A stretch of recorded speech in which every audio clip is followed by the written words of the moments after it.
Hey guys, welcome back to another video. Miata is here. If you guys didn't watch the other video, appreciate it. If you're probably confused what's going on, take a few steps back, go to the previous video. I'll put a card up here. And this thing is what it is. You know, I've done a lot of looking around under it. I went under it, and you know, the kids said it had a new clutch. I bought it from them. There's no new clutch. Said it had head studs. There's no head studs. Said it had a limited slip in person. Doesn't have a limited slip. Whatever. Who cares? But yeah, let's get to work. All right, well, I'll tell everyone straight up. I do not enjoy working on these with it in the bay. Just I like to work like a gentleman, I call it. So yeah, let's take care of that real quick. Wait, you guys subscribe when we get the channel growing. Eventually I can have another lift again, but for now, we're gonna be working back on the ground, so it's gonna take a little adjusting to get used to this again. Like this? Wait, that wasn't good enough. One more. Boom. There we go. Finally got the hang of it again. It's been a long time. Okay. Anyways, I know that's corny as shit. I've done this so many times. I don't want you guys to have to watch the whole process again of me pulling motors out of these things. I've posted on my channel so many times of me pulling engines out. Let's come over here. I got it on the stand already. So basically, after looking at this thing, I'm so happy I pulled the motor. The motor mounts completely snapped in half. So kind of expected, but the kid I bought this from basically told me like, oh, it's ready to go. You know how everyone always has the same story. He said it's ready to go. It's got a Flying Miata stage 1 clutch in it. The motor's all set, and obviously as soon as I pull it out, the motor's literally not even being held in. Everything was hand tight pretty much. And then obviously when I got to the clutch, you guys can probably expect this. There is no clutch left. It's completely fried. So, I added to my list, clutch is on the way. I ordered a stage 3 puck clutch with a lightweight flywheel, which should make this baby rev fast and be super responsive like a 1.6 Miata, because I love those motors. They're super responsive, and it's just a lighter mass flywheel and a smaller clutch itself. So I think first thing is we're gonna get this thing torn apart. It's super greasy. I gotta clean it and do all kinds of things, but first I wanna see what's been done to this. So intake off, covers off, see what the timing belt looks like, what the seals look like, and just kind of see what we're working with here before I install all this. So I'm gonna set up my camera and get a few time lapses for you guys and just get this thing torn down.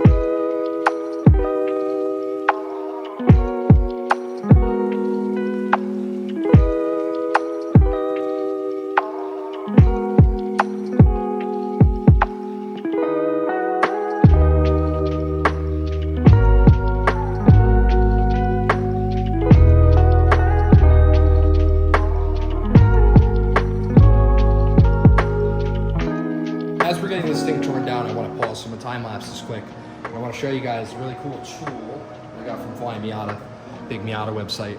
This is to lock the cam gears in place. I'm going to spin the motor over until it's at the correct timing marks, and then once I get there, this will lock it right into place, so I do not have to use wrenches to hold the cam gears. So as you guys can see, this is actually set correctly, perfectly. The 2 marks are lined up with these on the rear timing cover plate.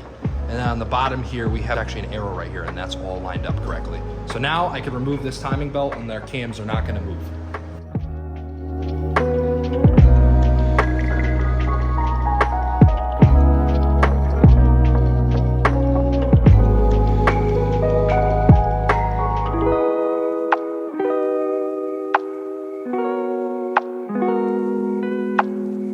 So a lot of times on Miatas, this keyway right here will get destroyed. And I'm super happy to see that this literally looks brand new. It's untouched. There's not even a little chip or any sort of warpage on there.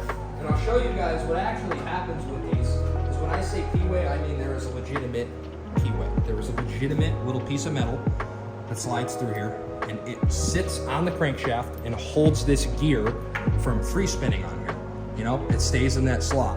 A lot of times, especially on 1.6 liters on the short nose, which is early model cars, this will be way too short. The front snout of this is way too short, and these just absolutely come off or just shred. And then you lose your timing. Your whole motor is gone. You know, your crankshaft, everything. So I'm super happy that even though this has been worked on before, whoever did this did an awesome job.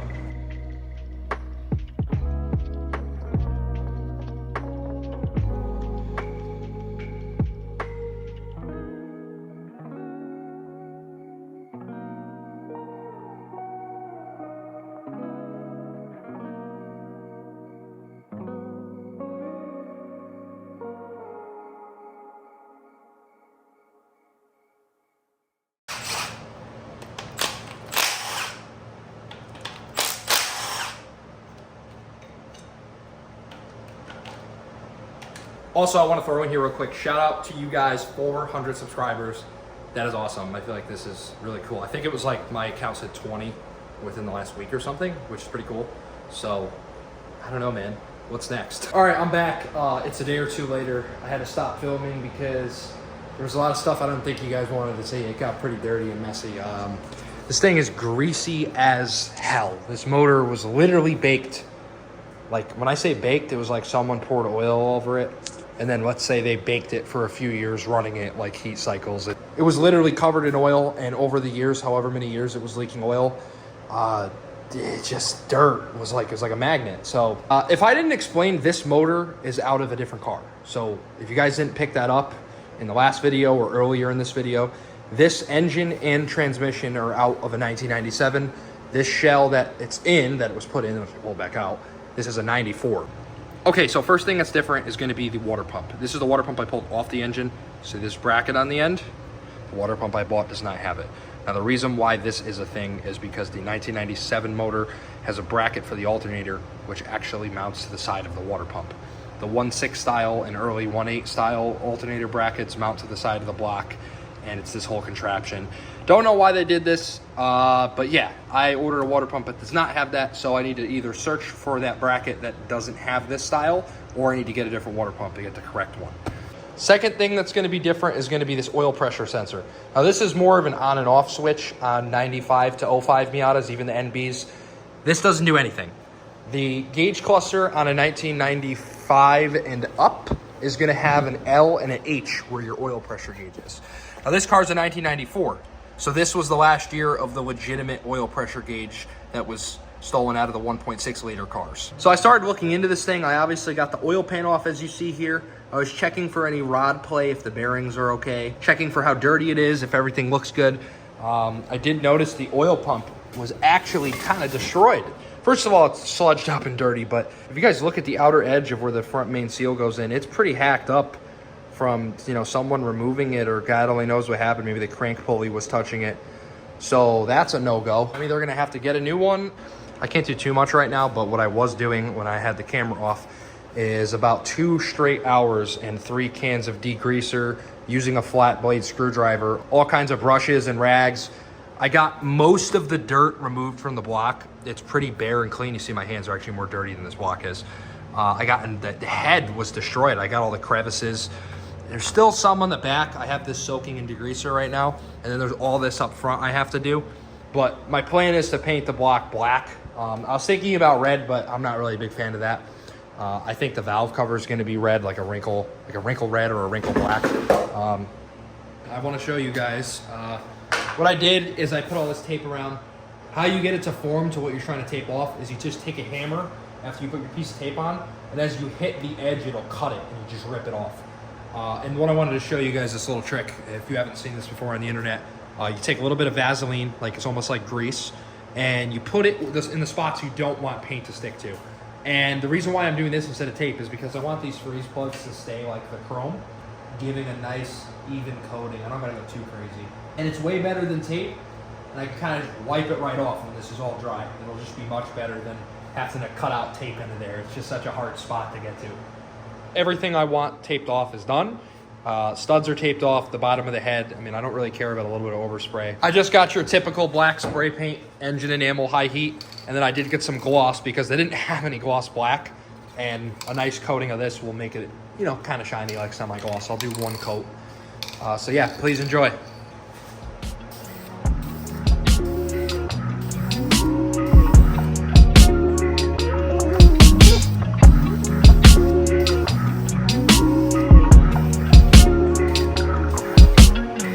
All right, we're gonna do our second coat.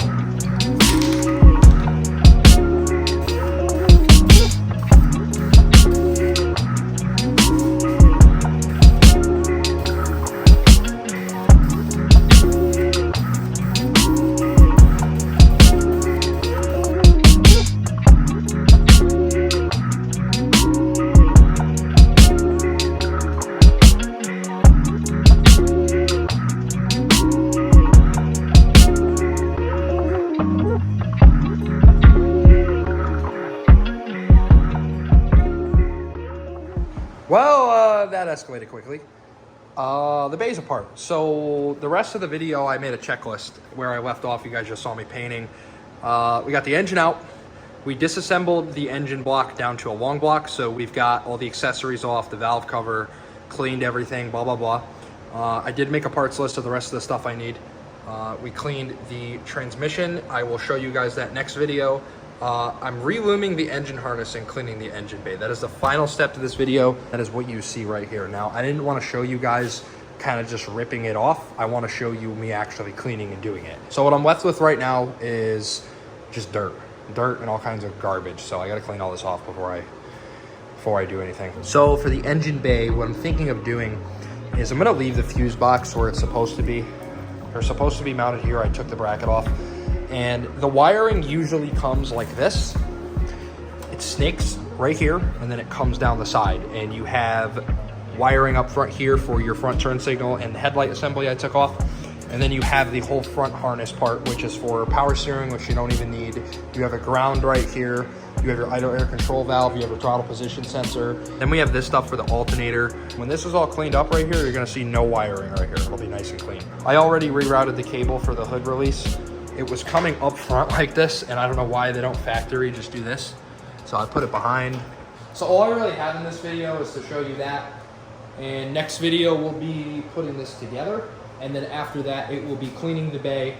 And I will show you guys the start of my progress of how I'm gonna be routing the wiring harness and where it's gonna go. So if you made it to this point, please subscribe to the channel. Please like, comment, you know the deal. I'm gonna be back, I think pretty soon. I think within a few days, there'll be another video up. I want to cut it off here because we got the motor disassembled and kind of went overboard. I want to keep it simple so you guys follow it. And yeah, but that's it. So see you in the next one.